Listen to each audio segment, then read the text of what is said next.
જો મારો માણસ એટલા માટે અવસર નથી કરતો, મૂળભૂત તો છે સાહસનો અભાવ છે. એ ભયભીત છે કદાચ કંઈક થઈ જશે તો, કોઈક કંઈક કહેશે તો, કદાચ આમ થશે તો. મિત્રો, બાળકને ક્યારે અવસર નથી હોતી, કારણ એને ભય નથી હોતો. જેને ભય છે એને અવસર હોય છે. અને તેથી વ્યક્તિના જીવનની અંદર અભય, મારી મનની રચનામાં અભય જીવનની પ્રગતિ માટે અનિવાર્ય બાબત છે.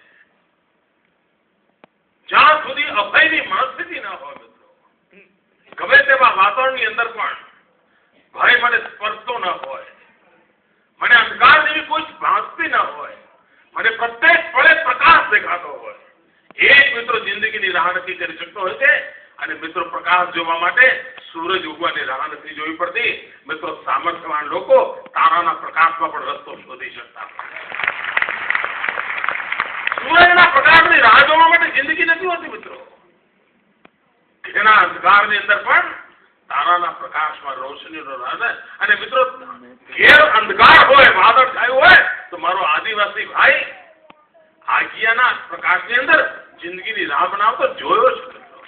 જો એક આગિયો જિંદગીની રાહ બતાવી શકતો હોય તો હું તો એવી સમૃદ્ધિની જિંદગી જીવનારો માનવી છું. મારા જીવનમાં રૂકાવટ શાના માટે? આ જો સંકલ્પ શક્તિ હશે તો જીવન બદલી શકાતું હોય છે. મિત્રો, ઘણી વાર સમાજ જીવનમાં આપણે જયારે કામ કરતા હોય છે ત્યારે તમને એમ લાગતું હશે કે મારા બાપુજીએ ફી ભરી હતી, એના કારણે હું ગ્રેજ્યુએટ કરું છું, એના કારણે આજે પદવી પ્રાપ્ત કરું છું. એવું નથી દોસ્તો. હું વાંચતો હતો, રાત્રે મોડે સુધી વાંચતો હતો, માટે હું પદવીધારી બન્યો છું એવું નથી. પરીક્ષાના દિવસમાં સારામાં સારી ફિલ્મ પણ મેં જતી કરી હતી, માટે પાસ થયો છું એવું છે? એવું નથી. અનેક લોકોએ મારી જિંદગી ઘડવા માટે કઈ ને કઈ યોગદાન આપ્યું છે. હું કોલેજમાં કંટાળ્યો હોઈશ અને કોઈક વાર કેમ્પસમાં બહાર જઈને કોઈ ઝાડના છાયામાં નાની કીટલી લઈને કોઈ ચા બનાવનારો બેઠો હશે, મેં એની ચા પીધી હશે, મેં તાજગી અનુભવી હશે, ફરી ક્લાસરૂમમાં આવ્યો હોઈશ. આજે પદવી લેતી વખતે એને પણ યાદ કરજો.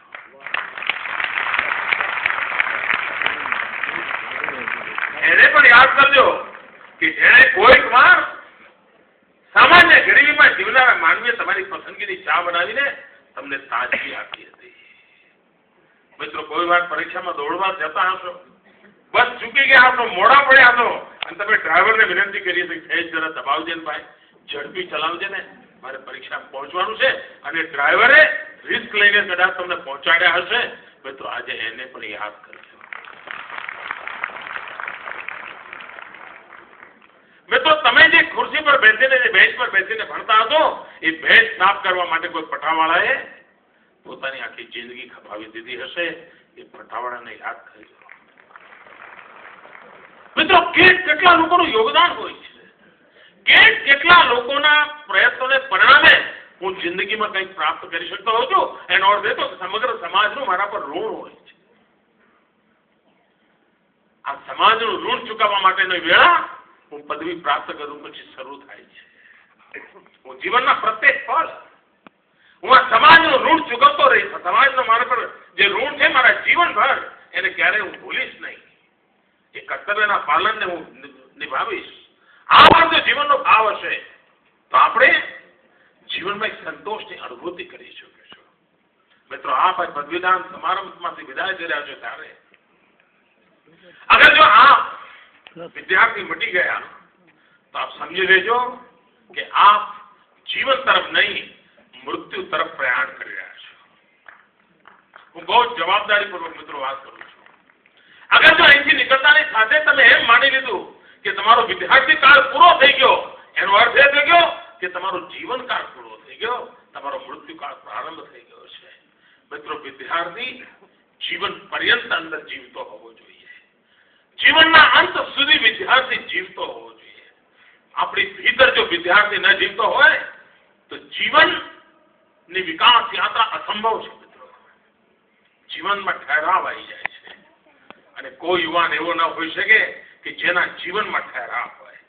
જીવનમાં નિરંતર વિકાસ યાત્રા હોય અને તેના માટે અનિવાર્ય છે પ્રત્યેક પળ હું વિદ્યાર્થી છું. પ્રત્યેક પળ જાણવાની મારી કોશિશ છે, મારી જિજ્ઞાસા છે. પ્રત્યેક પળ મારામાં શીખવાની મનોવૃત્તિ છે અને જીવનના મૂળભૂત તત્વોને જીવનની સાથે બાંધવા પડે. એક પોતાના જીવનનો ડીએનએ બનાવવો પડે. વિદ્યાર્થી અવસ્થા, મનની વિદ્યાર્થી અવસ્થા એ આપણો પોતાનો ડીએનએ હોવો જોઈએ અને એ જો હોય તો જ જીવનમાં પ્રગતિની શક્યતા બનતી હોય છે. ભાઈઓ બહેનો, આ વર્ષ સ્વામી વિવેકાનંદજીની 150મી જયંતિનું વર્ષ છે અને 150મી જયંતિનું વર્ષ જ્યારે ઉજવી રહ્યા છે ત્યારે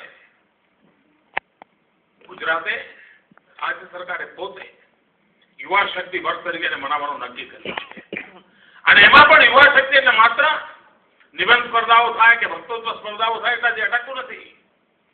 એક ફોકસ કર્યું છે કૌશલ્યવર્ધન,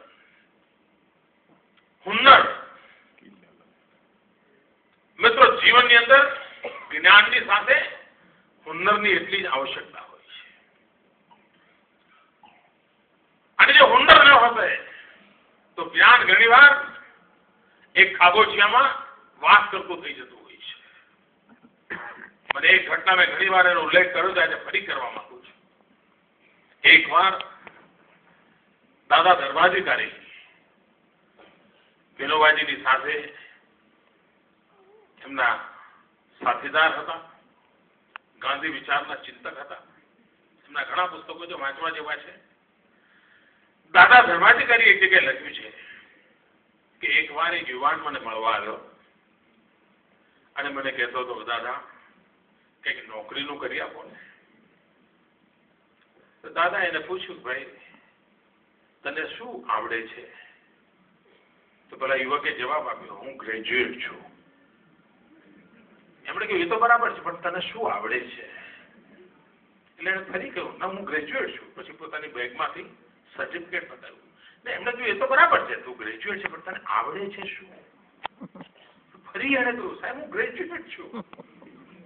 દાદાએ કહ્યું, ભાઈ એ તો બધું બરાબર, તું મને એમ કે તને ડ્રાઇવિંગ આવડે છે? કે ના. તને ટાઈપરાઇટર આવડે છે? કે ના. રસોઈ બનાવતા આવડે છે? તને તરતા આવડે છે? ના કે પણ હું ગ્રેજ્યુએટ છું, મારી પાસે સર્ટિફિકેટ છે. મિત્રો, ડિગ્રીની સાથે જીવન કૌશલ્ય અનિવાર્ય હોય છે અને એ વાતને ધ્યાને રાખીને ગુજરાતમાં સ્વામી વિવેકાનંદજીના 150 વર્ષ નિમિત્તે સમગ્ર રાજ્યમાં કૌશલ્યવર્ધન માટેનું એક મોટું અભિયાન આપણે ચલાવવાના છે. દરેકને કોઈને કોઈ એક્સ્ટ્રા ટેલેન્ટ હોય, કોઈને એક્સ્ટ્રા આવડત હોય, કોઈ હુન્નર એને આવડતો હોય, એ હાથ બળે જીવી શકવાનું એને સામર્થ્ય મળે. મિત્રો, ભારત ભાગ્યવાન છે અને આપણે બધા એક એવા યુગમાં છીએ કે જે વખતે હિન્દુસ્તાન દુનિયાનો સૌથી યુવાન દેશ છે. આ દેશના 65% લોકો 35 કરતા નાની ઉંમરના છે. જે દેશ પાસે આટલી બધી યુવા શક્તિ હોય એના સપના કેટલા યુવાન હોય, એના સપના કેટલા તેજસ્વી